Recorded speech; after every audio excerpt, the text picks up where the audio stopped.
A propeller is a rotating fin-like structure that is used to propel the ship by using the power generated and transmitted by the main engine of the ship. 5'2" ako. So, nagpas pa sa akin. Diba? Ayan.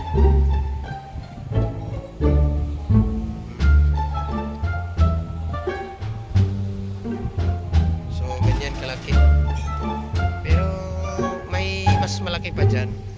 So, itong propeller na ito, yan yung propeller.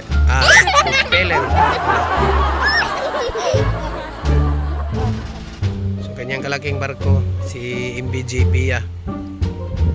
So, the transmitted power is converted from rotational motion to generate a thrust, which imparts momentum to the water, resulting in a force that acts on the ship and pushes it forward.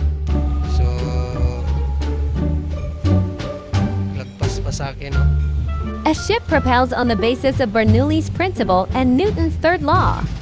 A pressure difference is created on the forward and aft side of the blade, and water is accelerated behind the blades. Fixed pitch propeller. The blades in the fixed pitch propeller are permanently attached to the hub. The fixed pitch type propellers are cast, and the position of the blades and hence the position of the pitch is permanently fixed and cannot be changed during the operation.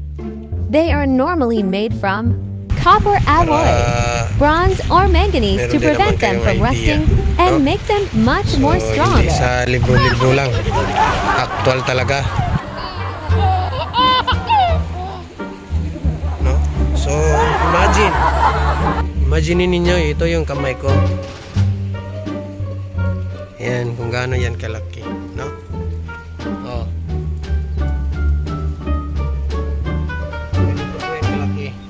The thrust from the propeller is transmitted to move the ship through a transmission system, which consists of a rotational motion generated by the main engine crankshaft, intermediate shaft, and its bearings, stern tube shaft, and its bearing, and finally by the propeller itself. Ito, yung tail shaft. The tail shaft, as the name suggests, is the end part of the shafting arrangement and carries the propeller. The tail shaft itself is carried on a lubricated stern tube during which seals as it connects and protrudes out of the ship's engine room into the open sea, carrying the propeller.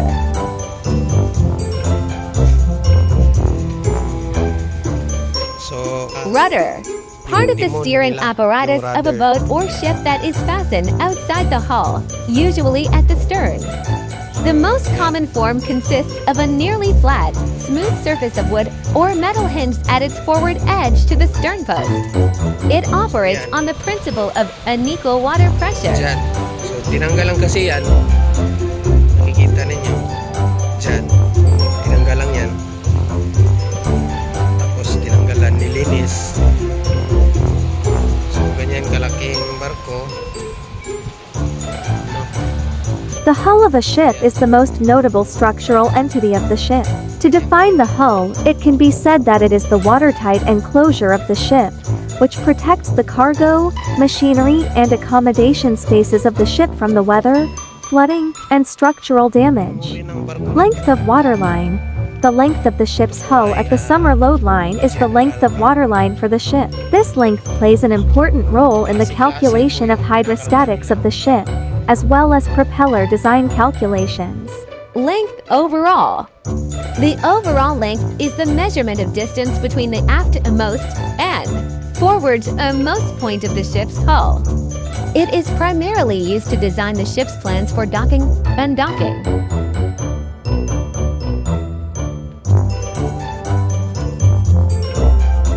Summer load line. The summer load line is the ship's water line at sea water, specifically when it is at its design weight and ballast conditions. Also known as the design draft, the summer load line is used to form the reference for all of the ship's remaining load lines.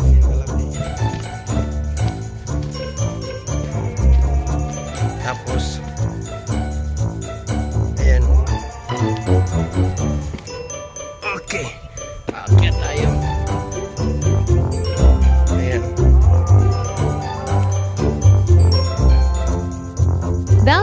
thrusters are a type of propeller-shaped system fitted either on the bow forward part and stern part known as a stern thruster of the ship. They are smaller in size as compared to the ship's propeller and help in better maneuverability of the vessel at lower speeds. Bow thrusters are generally used for maneuvering the ship near the coastal waters, channels, or when entering or leaving a port while experiencing bad currents or adverse winds. One thing that often catches the eye of a common man regarding most of the ships is the bulb-like projection at the forward end of the ship, often below the waterline. There is no doubt in the fact that at some point in your life, you have questioned yourself regarding the reason behind the presence of this structure. Well, since it generally resembles the shape of the bulb and is always placed at the bow of the ship, it is known as a bulbous bow.